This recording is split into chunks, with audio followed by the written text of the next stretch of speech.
What's up? It's John with Skillet. You're hanging out with Rob on Front Row Live.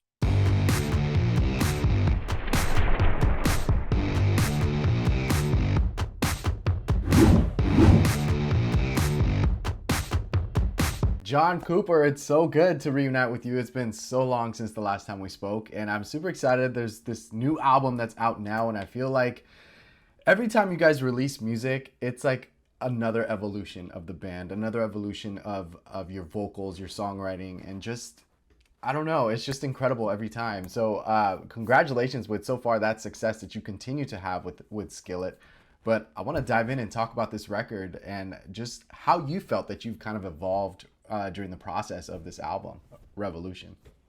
Well, that's so kind of you to say. Thank you so much. Very kind, nice. Good to see you again. I was glad when I saw your name pop up on the interview list, so I appreciate you doing it. Yeah, Revolution. So excited to make the record. You know, I think that one of the things that happened, this is our first indie record. So it's the first one we made on our own. So we were with Atlantic Records for 20 years. And before that, we were on an independent record, label, small independent label. So this time it was like, okay, wait a minute. Can we do this on our own? and I really want to try. And not because we didn't have a great relationship with Atlantic, because we did, and I learned a lot. But one of the things I really wanted to do was not have so many cooks in the kitchen, like too many fingers in the pie here, man. And again, that's not even a diss on anybody. It's just you get to a place where you go, man, I want to make the music I want to make, and I want to write what I want to write, and I want to feel the excitement of it. And one of the things that happens, I think, maybe not for everybody, in my experience, okay, on the label, you'd write a song and you turn it in, maybe you do like a little demo, you turn it in, and then somebody labels, let's just say they love it. Let's say they think it's good. Best case scenario, they're like, oh, best song you've written. I love it. Such a smash. Keep writing. And so you're like, keep writing for like how long? 3 years. 3 years and 70 songs later, you're like, remember that time I wrote that song that you guys all said was good? It's barely relevant now, because culture's changing so fast, man. One of the things I think that the hip hop world has done far better, and then the pop world, if they're like, hey, we wrote a song yesterday, we recorded it today, release it tomorrow, boom. They were just producing, and they were just doing such relevant music. I wanted to do that too. And so, one of the things that really got me is years and years ago, 2009, I'd written the song. I wrote the song Monster, which is our biggest song, in 2008. And the label was like, hey, we think this is really good. Keep writing. It was literally 2 years later, and they were like, we're not really sure if we have a single yet, but maybe we'll record the record and see if a song raises its hand. And I kept saying, we got the song Monster, it's pretty good. And comes out, and it's our career song. And I go, my gosh, we sat on that song literally for 2 years while I wrote 54 more songs. I'm just so happy I do that anymore, man. It's like, so we wrote this song Unpopular. I told my manager, I'm like, this song is so catchy, and it's for now. This is a now song. I'm going to release it this year. We said, well, by God, let's do it. So I think that's the thing I've been most excited about. I got to write the record I wanted to write, release it expediently, and fans so far are really loving it, and it's really rewarding, man. Yeah, I feel like that's a blessing, but also a curse, just because now there's more pressure because you mentioned like you're creating the record you want to create, but your fans are used to listening to something else. Does that come to play when you were working on this album? Did you feel that pressure of like, I wonder if they're gonna love it, I wonder if they're gonna enjoy this right I know exactly what you mean. I mean, yes, you're always going to have that pressure. I would say every record I have that anyway. But I wouldn't say it was added pressure necessarily because, my wife, Corey, who plays guitar for Skillet, she produces a lot of our stuff anyway. And so a lot of it has just been in the stress of writing the albums and making them. That's what's been so nightmarish at times. And so I think for me, I got to be honest, I was like, our fans are going to love this album because it sounds like what they want to hear from us, because it's authentic. You can tell it's the way I see the world, you know, the lyrics, this what I believe, and they can hear all these different elements of past Skillet albums, you know, in the songs, and we just cut loose. And then, so I wasn't really, I wouldn't say I had extra pressure, but there is extra pressure in that if this thing releases and doesn't do good, people are going to say, see, you suck. You suck without the label. You know, there is a little element of that, but I truly thought our fans are going to know this is authentic and they're going to dig that. You went back to the Comatose era to bring Brian into the studio for production on this album. What was it about Brian that you felt like it was time to bring him back on production? And did that Comatose era, like also, or even Unleashed, because that was the last time I believe he worked with you guys, did those eras kind of have any impact on this new record? Yeah, you know, I think the first song that we wrote for this album is called "All That Matters," and for anybody that's already heard the song, they will recognize that song is a little bit more classic Skillet sounding. It's the sounds are organic, the guitars are organic, the drum. It sounds like you're listening to a live band play, which is what we wanted. And that was actually the first song I wrote for the project, but I wasn't even really thinking, hey, it's time to write music for a new record. I just had this idea, and I had this idea for the chorus: my faith, my family, my freedom. That's what's backing me. And I love the message. I so resonate. I was like, I got to write this song. And I remember thinking it's got an older rock sound to it.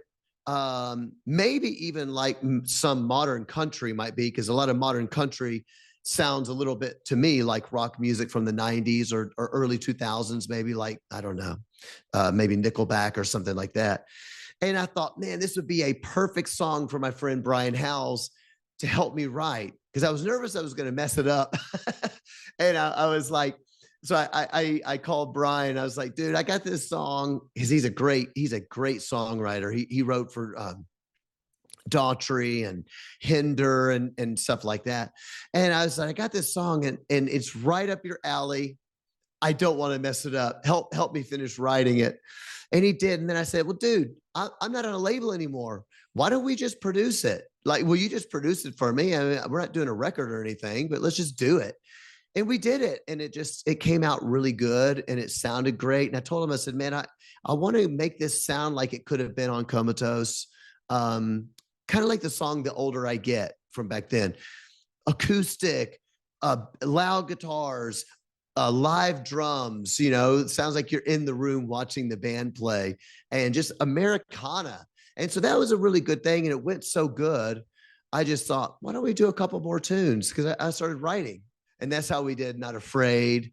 And it just kind of kept going. And then I contacted a friend of mine named Seth Mosley, who's a great producer. He's produced some songs for us. He produced Stars, and I can't remember what else at the moment. But we wrote some big songs together. We wrote Feel Invincible. We wrote The Resistance. It was me, Corey, and Seth Mosley. And so I hit him and I was like, hey, I'm coming to Nashville.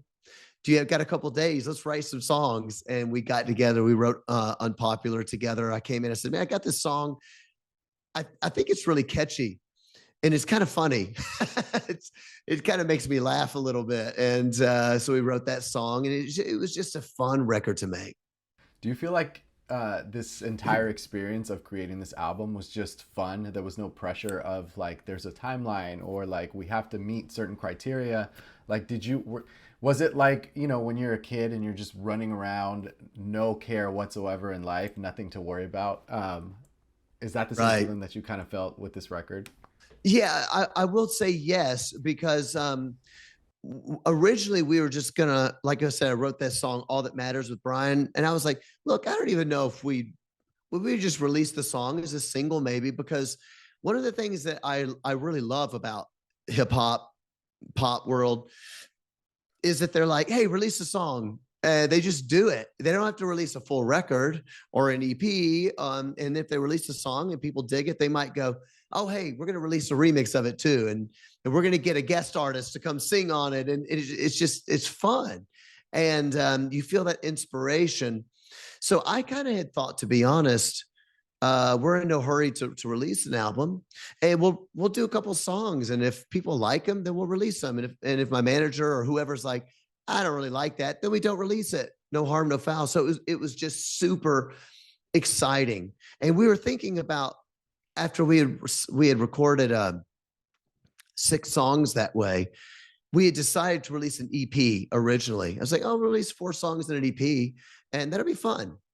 And eventually one thing led to another. And before we knew it, it was like, well, we've got 8 songs. Should you just do 2 more and finish the record?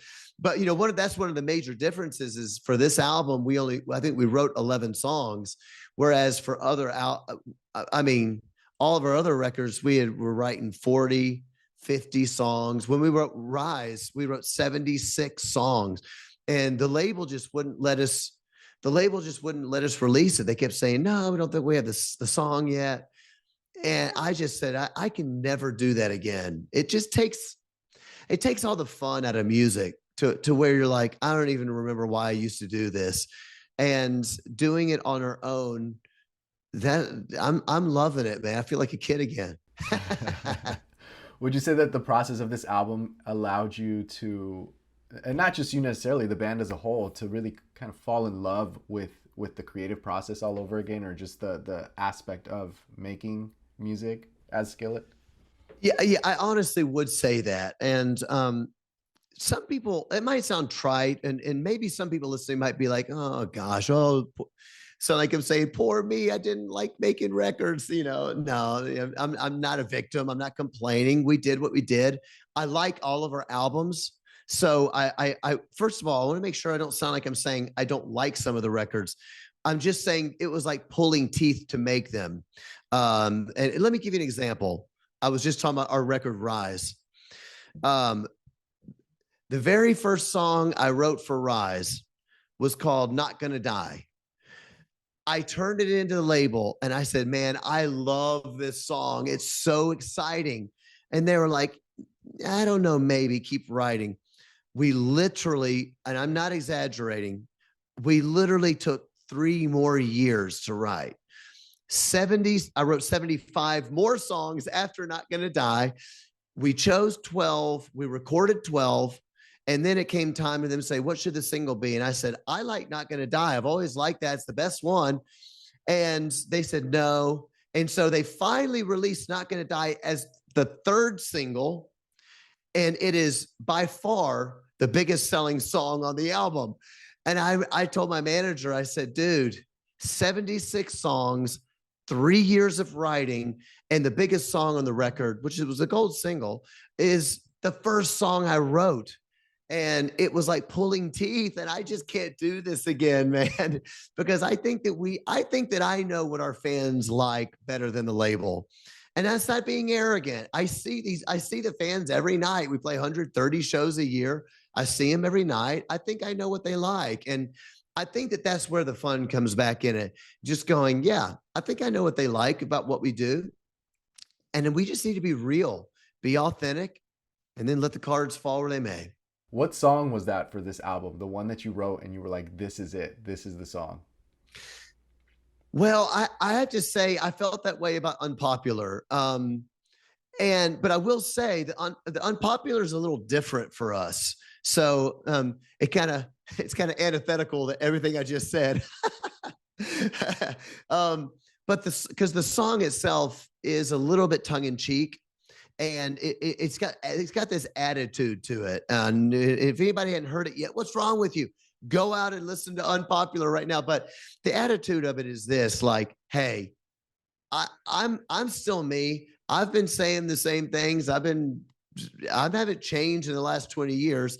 And if some of the same things that I say now, like for instance, I love America. I think America is the greatest country in the world. And I believe in the founding values of this country. No apologies. And if that means I'm not cool, then today's a good day to be unpopular. I believe in free speech. I don't care if somebody goes online and says something terrible about me and my mama and my religion and my country. I don't, that's up to you. Whatever you want to say, I think you have the freedom to say. And if that makes me unpopular, then today's a good day to be unpopular. So it kind of had this like tongue in cheek thing to it. And it's got a swag to it. And because it's got like the beat that's a little bit like, it's got like the hand claps and stuff, again, hip hop, talking about just like the claps. And I think that's kind of fun and cool. So that was a little different, but I had that feeling. I was like, this song is so annoyingly catchy. Almost felt like it could be Kid Rock 20 years ago.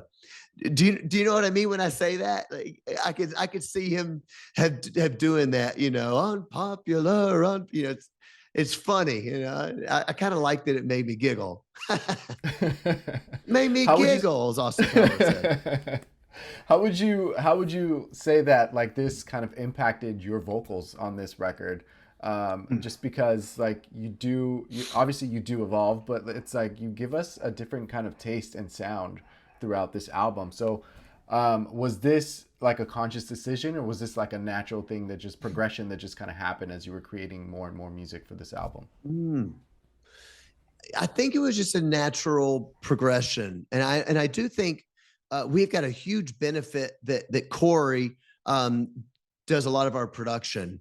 And the reason that's such a big benefit is because you can always, my friend Seth Mosley always, he always says, you can dare to suck. And I think that's really funny. Like, hey, dare to suck. And you try it. And you're, in other words, you're saying, I want everybody to know I'm going to try something. It may be stupid. It may be the worst thing you've ever heard, but I'm letting you know on the front end. It's because it can be embarrassing to try something new if you don't know if it's going to be dumb, And so with Corey, we have this ability to try things in the studio without spending a ton of money. You know what I mean? Go, hey, we're going to rent a studio for a day for $1,000 and try a bunch of dare to suck stuff that sucks. And you wasted the money, man. So now it's sort of like we can try that stuff and then filter through it. And I think that that's cool. And also for me, I don't know, I just really enjoy music. And so I don't mind going, I have never sung like that before, but I bet I could try. I might be able to do it. Some of that comes from just listening to music and hearing stuff and hearing somebody do something. You go, oh, that's kind of cool. And let's add that in. It's flavor. I mean, why not give people something new, Listening to this record, I love the intro Showtime. That's like such a great opener for this album as a whole. I really fell in love with Ash in the Wind, and I also fell in love with Fire Inside Me. Talk to me a little bit about those tracks, and what kind of challenges did you feel you faced in order to kind of finalize those particular songs? Man, that is so cool that you listed those songs. Really exciting and fun, and as an artist to hear what other people liked. Showtime to me was the obvious album opener, and I hope people like the song because you have to start a show with Showtime. You got to open your concert, but if nobody likes the song, they'll all be sitting out there with their thumbs down, boo, But I felt that it was kind of fun and in a perfect dare to suck moment. Is Showtime how it starts. I told my wife, I was like, okay, this might be cheesy, but it might be really cool to start with like a countdown. Ready, set, Showtime. Almost like a 3, 2, 1. And I said, well, maybe you could put like a detuner on it or something, sort of like maybe how Marilyn Manson might do it, if he was talking or something, and you make it sound a bit more robotic, like on Mechanical Animals was one of his albums that I liked, and something like that, and maybe that'd be kind of fun. And so we did it. And I was like, dude, I love it. Maybe I'm wrong, but I love it. So Showtime was a really fun one. And then Fire Inside of Me was actually a really cool add-on because you had mentioned my friend Brian Howes that produced Comatose. We did the song the All That Matters.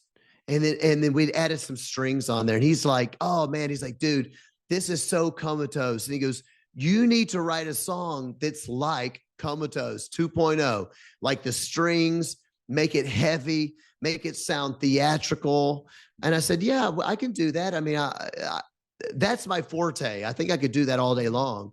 And he said, you need to do it, and then we will make it sound as much like the Comatose album as we can. You know, that was 2006. It's almost 20 years for the project. And I said, sure, let's do it. And so we did that with Fire Inside of Me. And I just thought that it was really kind of epic sounding, like that theatrical old Skillet, maybe a touch of, Evanescence, or even like, I don't know, maybe Meatloaf even almost, because Meatloaf had that big theater, and you would have the duet, the guy and the girl vocal. Fleetwood Mac did that. I love that. And I said, well, maybe we can add that into this. And that was quite a fun one to do. So people that like the Comatose project and they like that theater, live band epic type thing, I think they're going to dig that song. I hope. We have to talk about Happy Wedding Day. That's such a beautiful song. That's such a vulnerable song. Ever since I was young, well, not younger, but like when I knew that I wanted to have kids. I don't have kids yet, but I've always wanted to have a daughter. And so when I listened to this track, I was like, it gave me chills, because I was like, wow, like imagine going through life like this, and then like finally getting to that moment where you're like, I'm so excited she's getting married, but now I just realized I don't have those little moments anymore. And so talk to me about that vulnerability of writing this song. And, was this like an easy song to write, or did it make it even harder to write because of the topic? Yeah, well, thank you so much. So for people that don't know, my daughter, me and Corey's daughter, Alex, she got married May of 24. Like, what year is it? What year is it? And what month was that? No.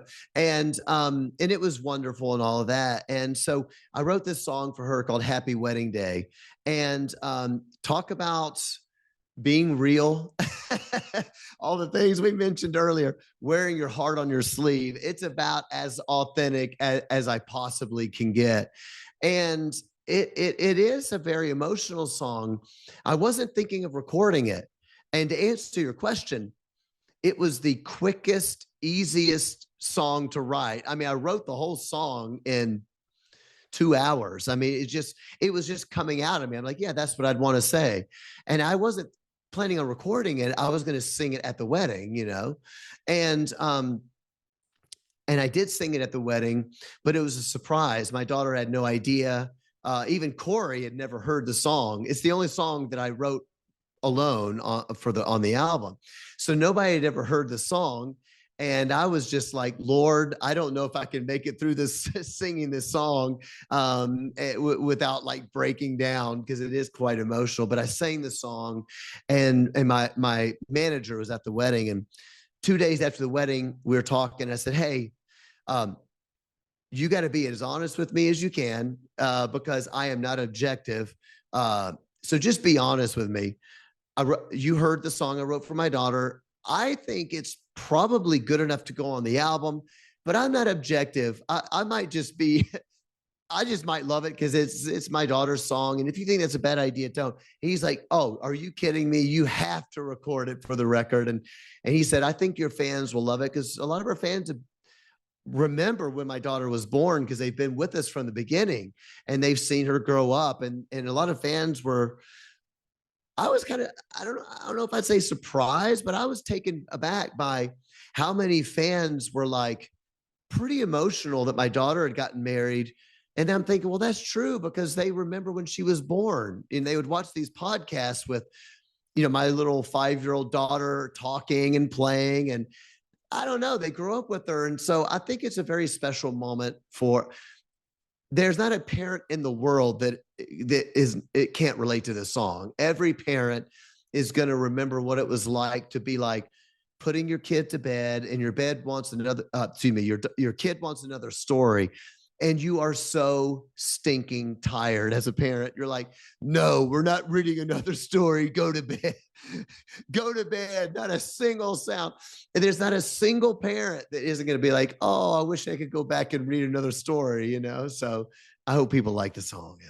Oh, I'm sure. I'm sure a lot of tears will come out of this once they listen to it. Because yeah, it's very emotional. It's very beautiful. So congratulations with that, and congratulations to her for getting married. That's amazing. Yeah. Now, throughout this entire album, what do you feel that you've learned about yourself that you kind of didn't know prior, or like, what do you feel, or how do you feel this album kind of helped you become a better artist, songwriter, vocalist?